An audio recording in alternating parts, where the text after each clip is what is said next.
നമ്മളെല്ലാവരും യൂസ് ചെയ്യുന്ന സാധനമാണ് പൊതുവേ പെൻഡ്രൈവുകൾ എന്ന് പറയുന്നത്. ഈ പെൻഡ്രൈവിൽ തന്നെ ഏറ്റവും കോമൺ ആയിട്ടുള്ള ബ്രാൻഡുകളിലൊന്നാണ് സാൻഡിസ്ക് എന്ന് പറയുന്നത്.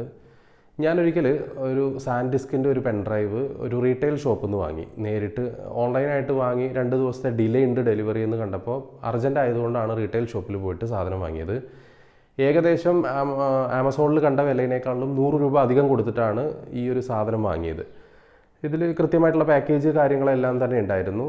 ഇത് വീട്ടിൽ കൊണ്ടുവന്ന് ലാപ്ടോപ്പിൽ കുത്തിയതിന് ശേഷം പരിശോധിക്കുന്ന സമയത്താണ് നമ്മുടെ ഇതിൻ്റെ പാക്കേജിലൊരു സാൻഡിസ്കിൻ്റെ ഒരു സെക്യൂർ എന്ന് പറയുന്ന ഒരു ഫോൾഡർ ഉണ്ട്. അതായത് അവരുടെ ഒരു സോഫ്റ്റ്വെയർ സർവീസാണ്.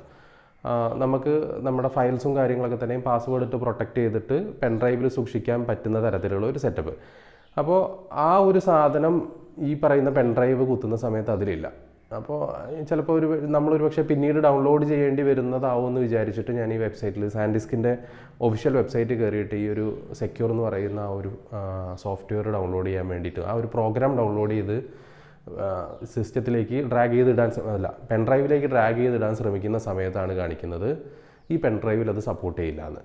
അതായത് ഈ പെൻഡ്രൈവിൽ ആ ഒരു സാധനം നമുക്ക് കോപ്പി ചെയ്യാനോ കോപ്പി ചെയ്തിട്ട് അതവിടെ റൺ ചെയ്യിക്കാനോ ഉള്ള ഓപ്ഷൻ ഇല്ല. അതെന്തോ ആ ഡിവൈസ് സപ്പോർട്ട് ചെയ്യില്ല. അതിന് കുറച്ചായി, ഈ സംഭവം നടന്നിട്ട് കുറച്ചായി.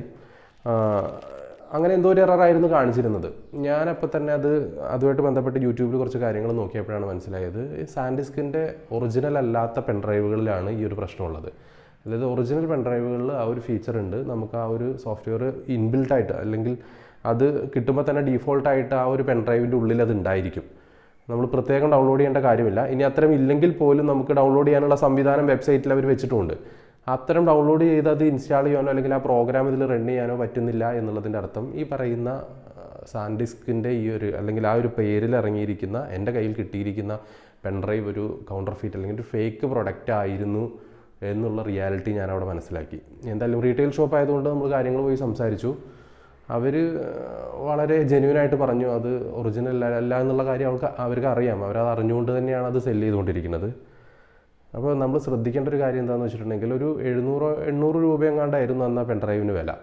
ഒരു 800 രൂപയുടെ പ്രൊഡക്റ്റിൽ പോലും നമുക്ക് അത്രയധികം കോപ്പി ഐറ്റംസ് ഉണ്ടാകും. സാധാരണഗതിയിൽ കുറച്ച് പ്രീമിയം അതല്ലെങ്കിൽ കുറച്ചധികം തുക മുടക്കേണ്ടി വരുന്ന സാധനങ്ങളുടെ മേലാണ് ഇത്തരത്തിലുള്ള കോപ്പി പ്രൊഡക്ട്സ് സാധാരണ കണ്ടിട്ടുള്ളത് ബ്രാൻഡഡ് ഐറ്റംസിൽ. പക്ഷേ സാൻഡിസ്ക് ബ്രാൻഡഡ് ആണ്. പക്ഷേ ഈ ഒരു 800 രൂപയുടെ ഒരു പ്രൊഡക്റ്റിൽ പോലും ഇത്തരത്തിൽ വ്യാപകമായിട്ട് കോപ്പി ഉണ്ടാവും എന്നുള്ള കാര്യം സത്യം പറഞ്ഞാൽ ഒരു ഞെട്ടലുളവാക്കുന്ന കാര്യമായിരുന്നു. ഇതിന് പറയാനുള്ള കാരണം എന്താണെന്ന് വെച്ചിട്ടുണ്ടെങ്കിൽ ഒരുവിധം നമ്മുടെ നാട്ടിൽ കാണുന്ന റീറ്റെയിൽ ഷോപ്പ്, പ്രത്യേകിച്ച് ഈ മൊബൈൽ സർവീസ് അല്ലെങ്കിൽ മൊബൈൽ ഷോപ്പുകളിൽ, ചെറിയ മൊബൈൽ ഷോപ്പുകളിലാണ് ഈ സാധനം ഉള്ളത്.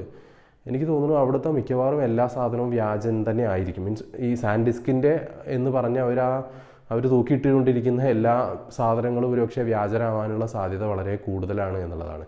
എന്തായാലും ഞാൻ അതവിടെ കൊടുത്തു. ആ പൈസ അവരെനിക്ക് തിരിച്ചു വന്നു. പിന്നീട് ഞാൻ ആമസോണിൽ നിന്ന് ഒരെണ്ണം വാങ്ങി. അതിൽ ഈ പറയുന്ന ഫീച്ചറൊക്കെ ഉണ്ടായിരുന്നു. അതായത് നമുക്ക് സെക്യൂർ ഫോൾഡറൊക്കെ തന്നെയും സെറ്റ് ചെയ്യാനുള്ളതും ആ സോഫ്റ്റ്വെയർ അല്ലെങ്കിൽ ആ പ്രോഗ്രാം ആപ്ലിക്കേഷൻ അതിൽ തന്നെ ഉണ്ടായിരുന്നു ഡീഫോൾട്ടായിട്ട്. സാധനം കിട്ടുമ്പോൾ തന്നെ പെൻഡ്രൈവിൻ്റെ ഉള്ളിൽ അതുണ്ട്. അപ്പോൾ നമ്മളുടെ ഒരു അശ്രദ്ധ, ചിലപ്പോൾ ആ ഒരു ഫീച്ചർ ഞാൻ ഉപയോഗിക്കാൻ ആഗ്രഹിച്ചിട്ടില്ലായിരുന്നു എന്നുണ്ടെങ്കിൽ ഒരു പക്ഷേ ഞാൻ ആ പെൻഡ്രൈവ് കൊണ്ട് നടക്കും അത് ഒറിജിനലാണെന്ന് എഴുതിയിട്ട്. ചിലപ്പോൾ 1 കൊല്ലമോ അല്ലെങ്കിൽ 2 കൊല്ലമോ കഴിയുന്ന സമയത്ത് അത് സ്ലോ ആവുന്ന പ്രശ്നങ്ങൾ ഉണ്ടായിരിക്കാം. അതല്ലെങ്കിൽ ഡാറ്റ മൊത്തം അടിച്ചു പോകുന്ന ഒരു പ്രശ്നം ഉണ്ടായിരിക്കാം. അങ്ങനെ എന്തെങ്കിലും ഒരു ഇതിലൂടെ സാധനം നമുക്ക് നഷ്ടപ്പെട്ടു പോകും. 5 വർഷം വാറണ്ടിയൊക്കെ സാൻഡിസ്ക് ഓഫർ ചെയ്യുന്നുണ്ടെങ്കിലും നമ്മളിതിൻ്റെ പുറകെ ഒന്നും പോകില്ല. ഇനി അത്തരത്തിൽ പോവുകയാണെന്നുണ്ടെങ്കിലും സാൻഡിസ്ക് കൈമലർത്തും. കാരണം അവരുടെ പ്രൊഡക്റ്റ് അല്ലല്ലോ നമ്മൾ യൂസ് ചെയ്തിട്ടുള്ളത്. അതിൻ്റെ പേര് എഴുതിയിട്ടുള്ള ഒരു പ്രൊഡക്റ്റ് യൂസ് ചെയ്തു എന്നുള്ളത് മാത്രമേ ഉള്ളൂ. സോ ഇത്തരം സാഹചര്യങ്ങൾ നമ്മളൊന്ന് ശ്രദ്ധിച്ചാൽ, അതല്ലെങ്കിൽ നമ്മൾ കുറച്ചും കൂടെ കെയർഫുള്ളായിട്ട് നിൽക്കുകയാണെന്നുണ്ടെങ്കിൽ മാത്രമേ ഇത് ടാക്കിൾ ചെയ്യാൻ വേണ്ടി പറ്റുള്ളൂ. കാരണം വളരെ നിഷ്കളങ്കമായിട്ടൊരു പെൻഡ്രൈവ് പോയി വാങ്ങുന്ന, കടയിൽ നിന്ന് വാങ്ങുന്ന, ഇപ്പോഴും ഓൺലൈൻ ഷോപ്പിങ്ങിനെ പേടിയുള്ള ആളുകളുണ്ടായിരിക്കും. അവരെ സംബന്ധിച്ചിടത്തോളം അവർ പറ്റിക്കപ്പെടാനുള്ള സാധ്യത വളരെ കൂടുതലാണ് എന്നുള്ളതാണ്. പിന്നെ ഒരു അനുഭവം പറയാനുള്ളത് കസ്റ്റമർ സപ്പോർട്ടുമായിട്ട് ബന്ധപ്പെട്ടിട്ടാണ്. അത് പക്ഷേ പോസിറ്റീവാണ് കേട്ടോ. ഇന്ത്യയിൽ തന്നെ പ്രധാനപ്പെട്ടുള്ളൊരു ഈ പറയുന്ന ആക്സസറീസിൻ്റെയൊക്കെ ഇലക്ട്രോണിക്സ് ഐറ്റംസിൻ്റെയൊക്കെ ഒരു ബ്രാൻഡാണ് ബോട്ട് എന്ന് പറയുന്നത്. പ്രത്യേകിച്ച് ഹെഡ്ഫോൺസ് അത്തരം സാധനങ്ങളൊക്കെയാണ്, വാച്ചുകളൊക്കെ ഉണ്ട് അവരുടെ കസ്റ്റമർ സർവീസ് എന്ന് പറയുന്നത് എൻ്റെ ഒരു അനുഭവത്തിൽ ഏറ്റവും മികച്ച കസ്റ്റമർ സർവീസാണ്. കാരണം നമ്മൾ എന്തെങ്കിലും ഒരു സാധനം ഒരു ഫോൾട്ടി ആണ് എന്നുള്ള തരത്തിൽ കംപ്ലയിൻറ്റ് ചെയ്യണമെന്ന് മറ്റ് ക്വസ്റ്റ്യൻസ് ഒന്നുമില്ല. സാധനം പിക്കപ്പ് ചെയ്യാനുള്ള എല്ലാ അറേഞ്ചുകളും അവർ തന്നെ ചെയ്യും. നമ്മൾ ആ സാധനം പൊതിഞ്ഞു കൊടുക്കുക എന്നുള്ളൊരു ഉത്തരവാദിത്വം മാത്രമേ നമുക്കുള്ളൂ. ഈ സാധനം പിക്കപ്പ് ചെയ്ത് മണിക്കൂറുകൾക്കുള്ളിൽ തന്നെ നമ്മുടെ പുതിയ റീപ്ലേസ്മെൻറ്റ് പ്രോഡക്റ്റ് സെൻഡ് ചെയ്തു എന്നുള്ളതും വരും. അവരുടെ പോളിസിയിൽ പറയുന്നത് സാധനം വെയർ ഹൗസിലെത്തി അതിൻ്റെ ചെക്കിങ്ങും കാര്യങ്ങളൊക്കെ കഴിഞ്ഞതിന് ശേഷം മാത്രമേ നമുക്ക് റീപ്ലേസ്മെൻറ്റ് പ്രോഡക്റ്റ് സെൻഡ് ചെയ്യൂ എന്നാണെങ്കിൽ പോലും, പക്ഷേ യഥാർത്ഥത്തിൽ അവർ നമ്മുടെ പ്രൊഡക്റ്റ് ഈ പറയുന്ന ഏജൻറ്റ് അതല്ലെങ്കിൽ ആരാണ് പിക്കിങ്ങിന് വരുന്ന ഡെലിവറി ഏജൻറ്റ് അയാളത് എടുത്ത് മണിക്കൂറുകൾക്കുള്ളിൽ തന്നെ നമ്മുടെ ഈ പറയുന്ന ഐറ്റം റീപ്ലേസ്ഡ് ഐറ്റം സെൻഡ് ചെയ്തിട്ടുണ്ട് എന്നുള്ളതും അതുമായിട്ട് ബന്ധപ്പെട്ടുള്ള ട്രാക്കിംഗ് ഡീറ്റെയിൽസും കാര്യങ്ങളും അയച്ചു തരും. ബോട്ട് ഞാൻ ഇത് പ്രത്യേകം പറയാൻ കാരണം എന്താ വെച്ചിട്ടുണ്ടെങ്കിൽ ഒന്നിലധികം പ്രൊഡക്ട്സ്, വാച്ച്, ഒരു ബ്ലൂടൂത്ത് സ്പീക്കർ, നെക്ക് ബാൻഡ് തുടങ്ങിയിട്ടുള്ള അതുപോലെ തന്നെ ഒരു ചാർജിങ് കേബിൾ, ഈ പറയുന്ന 4 സാധനങ്ങളിലും ഞാൻ ഈ പറയുന്ന റീപ്ലേസ്മെൻറ്റ് പരീക്ഷിച്ചിട്ടുണ്ട്. കാരണം മറ്റ് ചോദ്യങ്ങളൊന്നും അല്ലാതെ അല്ലെങ്കിൽ ഒരു ഫിസിക്കൽ ഡാമേജിനൊന്നും ശരിക്കൊരു റീപ്ലേസ്മെൻറ്റിൻ്റെ ആവശ്യമില്ല. പക്ഷേ അത്തരം ക്വസ്റ്റ്യൻസ് ഒന്നും അവർ ചോദിക്കാതെ അത്തരം ഇൻസ്പെക്ഷൻസ് ഒന്നും നടത്താതെ തന്നെ അവരുടെ പ്രൊഡക്റ്റ് റീപ്ലേസ് ചെയ്യാൻ അവർ റെഡിയാണെന്നുള്ളതാണ്. പിന്നെ മറ്റൊരു പ്രൊഡക്റ്റാണ് ആങ്കറിൻ്റെ പ്രൊഡക്ട്സ്. ആങ്കറിൻ്റെ ഞാൻ ഉപയോഗിച്ചിട്ടുള്ള ഏക പ്രൊഡക്റ്റ് എന്ന് പറയുന്നത് അവരുടെ പവർ ബാങ്കാണ്. ഞാനൊരു 3-4 കൊല്ലമായിട്ടൊരു പവർ ബാങ്ക് യൂസ് ചെയ്യുന്നുണ്ടായിരുന്നു. അത് ഏകദേശം ബാറ്ററി വീക്കായി തുടങ്ങിയപ്പോഴാണ് ഞാൻ ഈ അടുത്ത് റീസെൻ്റ്ലി ഒരു പവർ ബാങ്ക് വാങ്ങി. ആ പവർ ബാങ്കിൻ്റെ അതിനൊരു LED ഡിസ്പ്ലേ ഉണ്ട്. അതിൽ ബാറ്ററി എത്ര % ആണ് എന്ന് കാണിക്കുന്നതിന് ഒരു LED ഡിസ്പ്ലേ ഉണ്ട്. ഈ LED ഡിസ്പ്ലേ കുറച്ച് ദിവസം കഴിഞ്ഞപ്പോഴേക്ക് അത് കിട്ടുന്ന സമയത്ത് തന്നെ അതിനൊരു ചെറിയ ആ LED ഡിസ്പ്ലേ അത്രത്തോളം വിസിബിൾ അല്ല. നമുക്ക് കറക്റ്റായിട്ട് റീഡ് ചെയ്യാൻ പറ്റില്ല എത്ര % ബാറ്ററിയാണ് റിമൈനിങ് എന്നുള്ളത്. എന്നാലും അഡ്ജസ്റ്റ് ചെയ്ത് നമുക്ക് മനസ്സിലാക്കാൻ പറ്റും. ഞാനത് ആ സമയത്ത് കുറച്ച് തിരക്കിലായതുകൊണ്ടും എനിക്ക് അത് റീപ്ലേസ് ചെയ്യാൻ പറ്റിയില്ല. അതിൻ്റെ ഇടയ്ക്കാണെങ്കിൽ അതിൻ്റെ റീപ്ലേസ് ചെയ്യുന്ന റിട്ടേൺ വിൻഡോ ക്ലോസും ചെയ്തു ആമസോൺ. അത്തരം ഒരു സാഹചര്യത്തിൽ എനിക്ക് പിന്നെ ഒന്നും ചെയ്യാൻ പറ്റിയില്ല. ഞാൻ ഈ അടുത്തായപ്പോഴത്തേക്ക് അത് വീണ്ടും സിവിയറായി ഈ ഒരു ഇഷ്യൂ. തീരെ എനിക്ക് അതിൻ്റെ എത്ര % ബാറ്ററി അതിലുണ്ടെന്ന് കാണിക്കുന്ന ഇൻഡിക്കേറ്റർ ഡിസ്പ്ലേ കറക്റ്റായിട്ട് തീരെ റീഡ് ചെയ്യാൻ പറ്റാത്ത അവസ്ഥയായപ്പോൾ ഞാൻ ഗൂഗിൾ ചെയ്തിട്ടാണ് അവരുടെ സപ്പോർട്ട് ഇമെയിൽ എടുത്തത്. ആ സപ്പോർട്ട് ഇമെയിലിൽ ഞാൻ കോൺടാക്ട് ചെയ്തിട്ട് അവരോട് കാര്യം പറഞ്ഞു. ജസ്റ്റ് നമുക്ക് പറയാനുള്ള കാര്യം ജസ്റ്റ് ChatGPT-നോട് പറഞ്ഞാൽ ChatGPT നല്ല വെടിപ്പായിട്ട് സാധനം എഴുതി തരും. ഞാൻ അങ്ങനെ തന്നെ ചെയ്തു. ഒരു പ്രോംപ്റ്റ് കൊടുത്ത് ChatGPT എനിക്ക് എഴുതി തന്നു ഇന്ന പ്രശ്നങ്ങളൊക്കെ എന്ന് പറഞ്ഞിട്ട്. ആ സാധനം ഞാൻ അതുപോലെ തന്നെ എടുത്ത് വേണ്ട മാറ്റങ്ങൾ വരുത്തിയിട്ട് അവർക്ക് അയച്ചു കൊടുത്തു, സപ്പോർട്ടിൽ അയച്ചു കൊടുത്തു. വളരെ ക്വിക്കായിട്ട് തന്നെ, എനിക്കൊന്നും ഓട്ടോമാറ്റിക് റിപ്ലൈ ആണെന്ന് തോന്നുന്നു. പക്ഷേ ഓട്ടോമാറ്റിക് റിപ്ലൈ ആണെങ്കിൽ പോലും നമ്മുടെ ഇഷ്യൂ മനസ്സിലാക്കിയതിന് ശേഷമാണ് നമുക്ക് മറുപടി വന്നുകൊണ്ടിരിക്കുന്നത്. അവർ കറക്റ്റായിട്ട് തന്നെ അതിൻ്റെ മറുപടി തന്നു. ഒരു സീരിയൽ നമ്പർ മറ്റു കാര്യങ്ങൾ ഡീറ്റെയിൽസ് ഒക്കെ ചോദിച്ചു. അതിനുശേഷം അവർ പിക്കപ്പിന് സാധനം പിക്ക് ചെയ്യാമെന്നും പ്രൊഡക്റ്റ് റീപ്ലേസ് ചെയ്ത് തരാമെന്നുള്ള ഓഫർ ചെയ്തു. ആ സമയത്ത് ഇവിടെ നല്ല മഴയും കാര്യമാണ്. ഇന്നാണിപ്പോൾ നമ്മുടെ നാട്ടിൽ ശരിക്കും മഴയൊന്ന് കുറഞ്ഞിട്ടുള്ളത്, ഇന്നും ഇന്നലെയൊക്കെ ആയിട്ട്. അപ്പോൾ ആ സമയത്ത് ഞാൻ അവരോട് പറഞ്ഞു ഇവിടെ നല്ല മഴയാണ്, അതുകൊണ്ട് തന്നെ പവർ ഇഷ്യൂസ് ഉള്ളതുകൊണ്ട് എനിക്ക് പവർ ബാങ്ക് മാറ്റി വെക്കാൻ വേണ്ടി പറ്റില്ല. നിങ്ങൾ പറ്റുകയാണെന്നുണ്ടെങ്കിൽ എനിക്ക് ആ റീപ്ലേസ്മെൻറ്റ് പ്രോഡക്റ്റ് ആദ്യം അയക്കൂ, അത് കിട്ടിയതിന് ശേഷം ഞാൻ ഈ പറയുന്ന സാധനം റിട്ടേൺ ചെയ്യാമെന്ന് പറഞ്ഞു. അവരതും സമ്മതിച്ചു. അവർ കഴിഞ്ഞ ദിവസം ഇന്നലെയാണ് എനിക്ക് റീപ്ലേസ്മെൻറ്റ് പ്രോഡക്റ്റ് വന്നത്. ഇന്നലെ തന്നെ ഞാൻ മെയിൽ അയച്ചു, എനിക്ക് റീപ്ലേസ്മെൻറ്റ് പ്രോഡക്റ്റ് കിട്ടി, പിക്കപ്പ് അറേഞ്ച് ചെയ്തോളാൻ പറഞ്ഞു, ഷെഡ്യൂൾ ചെയ്തോളാൻ പറഞ്ഞു. ഇന്ന് എനിക്ക് മെയിൽ വന്നു, പിക്കപ്പ് ഷെഡ്യൂൾ ചെയ്തിട്ടുണ്ട്, 1 to 2 ഡേയ്സിൻ്റെ ഉള്ളിൽ അവർ പിക്കപ്പ് ചെയ്യുമെന്ന് പറഞ്ഞു. സോ ഞാൻ മനസ്സിലാക്കിയിടത്തോളം നമ്മൾ ചില ബ്രാൻഡുകൾ അങ്ങനെയാണ്. അതായത് അവരുടെ ഗുഡ് വില്ല് വിറ്റ് അവർ ഒരിക്കലും കളിക്കില്ല. അവർക്ക് ചിലപ്പോൾ നഷ്ടം ഉണ്ടാവുമായിരിക്കും, പക്ഷേ ഒരു സാധനം കസ്റ്റമർ സപ്പോർട്ട് മോശമായി പോയി, അതല്ലെങ്കിൽ അതിൻ്റെ ആഫ്റ്റർ സർവീസ് മോശമായി പോയി എന്നുള്ളത് കൊണ്ട് അവരുടെ മൊത്തം ഗുഡ് വില്ലിനെ അത് ബാധിക്കും.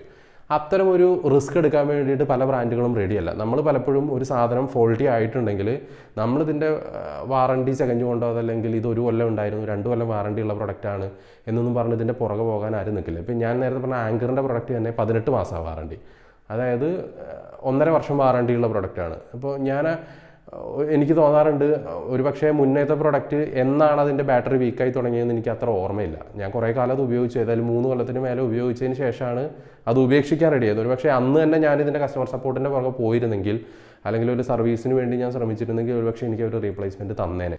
സോ ഞാൻ പറഞ്ഞു വന്നത്, നമ്മളെപ്പോഴും ബ്രാൻഡുകൾ ചൂസ് ചെയ്യുമ്പോൾ വളരെ വിവേകത്തോടെ ചൂസ് ചെയ്യുക എന്നുള്ളതാണ്. അങ്ങനെയാണെന്നുണ്ടെങ്കിൽ പിന്നീട് വരുന്ന ഇഷ്യൂസിന് നമുക്ക് കുറേയൊക്കെ സമാധാനം ഉണ്ടായിരിക്കും. കുറച്ചും കൂടെ നമുക്ക് നമുക്ക് ആശ്വാസം തരുന്ന തരത്തിലുള്ള മറുപടികൾ കിട്ടണമെന്നുണ്ടെങ്കിൽ അതാണ് നല്ലത്.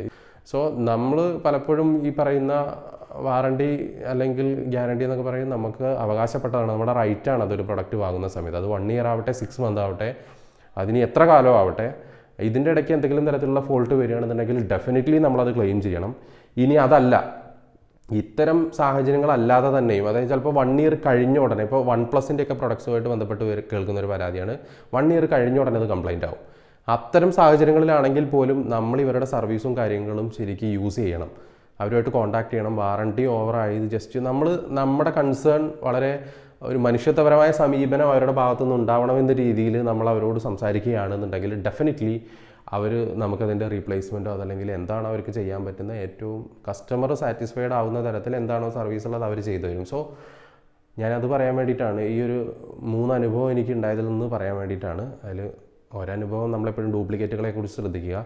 ഓൺലൈനിൽ എപ്പോഴും ഒറിജിനൽ കിട്ടുമെന്നുള്ള ഒരു വാദം എനിക്കില്ല. കാരണം ബിഗ് ബില്യൺ ഡേയ്സിൻ്റെ സമയത്തൊക്കെ ഒരുവിധം വളരെ വലിയ ബ്രാൻഡുകളുടെ തന്നെ കോപ്പി ഐറ്റംസ് ഒക്കെ തന്നെയും സെല്ല് ചെയ്തു. പ്രത്യേകിച്ച് ഫാഷൻ പ്രോഡക്ട്സ് ഒക്കെ, ഷൂസ് അതുപോലെയുള്ള ഐറ്റംസൊക്കെ കോപ്പി പ്രോഡക്ട്സ് സെല്ല് ചെയ്തു എന്ന് പറഞ്ഞിട്ടുള്ള കുറച്ചൊരു ഗുരുതരമായ പ്രശ്നങ്ങൾ. റീസെൻ്റ്ലി കൊച്ചിയിലൊരു ആമസോണിൻ്റെ വെയർ ഹൗസിൽ നിന്ന് ചീപ്പും കോപ്പി ആയിട്ടുള്ള പ്രൊഡക്ട്സ് പിടിച്ചെടുത്തു എന്നൊക്കെ പറഞ്ഞിട്ടുള്ള കുറേ പ്രശ്നങ്ങളൊക്കെ ഉണ്ടായിരുന്നു. അപ്പോൾ അത് ഫുള്ള് ജെന്യുവൻ ആണെന്നുള്ളൊരു വാദം എനിക്കില്ല. പക്ഷേ എല്ലാം ഒന്ന് ക്രോസ് ചെക്ക് ചെയ്യുന്നത് നല്ലതായിരിക്കും. കാരണം ആമസോണിന് ഈ പറയുന്ന സാൻഡിസ്ക് എന്ന് പറയുന്ന പ്രൊഡക്റ്റിൻ്റെ റീസെല്ലർ അതല്ലെങ്കിൽ ഒഫീഷ്യൽ ഇന്ത്യയിലെ സെല്ലർ എന്ന് പറയുന്നത് ആമസോൺ ആണ് എന്നുള്ളത് കൊണ്ട് നമുക്ക് കുറച്ചും കൂടെ വിശ്വസിച്ചെടുക്കാം എന്നുള്ളതാണ്. സോ നമുക്ക് ലാഭവും ഓൺലൈനിൽ തന്നെയാണ്. പക്ഷേ നമ്മുടെ ഡിലേ ആണുള്ളത്. ചിലപ്പോൾ 2 ദിവസം അല്ലെങ്കിൽ 3 ദിവസം കഴിഞ്ഞിട്ടായിരിക്കും നമുക്ക് ഡെലിവറി ഉണ്ടായിരിക്കുക. അപ്പോൾ അത്തരം സമയം കാത്തിരിക്കാൻ സമയമുള്ളവർ ഡെഫിനറ്റ്ലി റീറ്റെയിൽ ഷോപ്പിൽ പോയി പറ്റിക്കപ്പെടുന്നതിനേക്കാൾ നല്ലത് എനിക്ക് തോന്നുന്നു ഓൺലൈൻ ഷോപ്പുകളാണ് എന്നുള്ളത്. പ്രത്യേകിച്ച് ഓതറൈസ്ഡ് റീസെല്ലേഴ്സ് ആ ഒരു ഓൺലൈൻ ഷോപ്പാണ് എന്നുള്ള അറിവ് നമുക്കുണ്ടെങ്കിൽ ഡെഫിനറ്റ്ലി അങ്ങനെ ചൂസ് ചെയ്യുന്നതായിരിക്കും നല്ലത്. സോ ഇത്രയേ ഉള്ളൂ. ഓൾവേസ് വൈസായിരിക്കുക നമ്മളെപ്പോഴും ബ്രാൻഡുകൾ ചൂസ് ചെയ്യുമ്പോൾ. അവരുടെ കസ്റ്റമർ സപ്പോർട്ട് അല്ലെങ്കിൽ ആഫ്റ്റർ സെയിൽ സപ്പോർട്ട് എങ്ങനെയാണ് എന്നുള്ളത് നോക്കിയതിന് ശേഷം മാത്രം പ്രോഡക്റ്റ്സ് വാങ്ങുക. അതെന്ത് തന്നെയാണെങ്കിലും അത് നമ്മളുടെ ഭാവിയിലുള്ള സമാധാനത്തിന് ഉപകരിക്കും.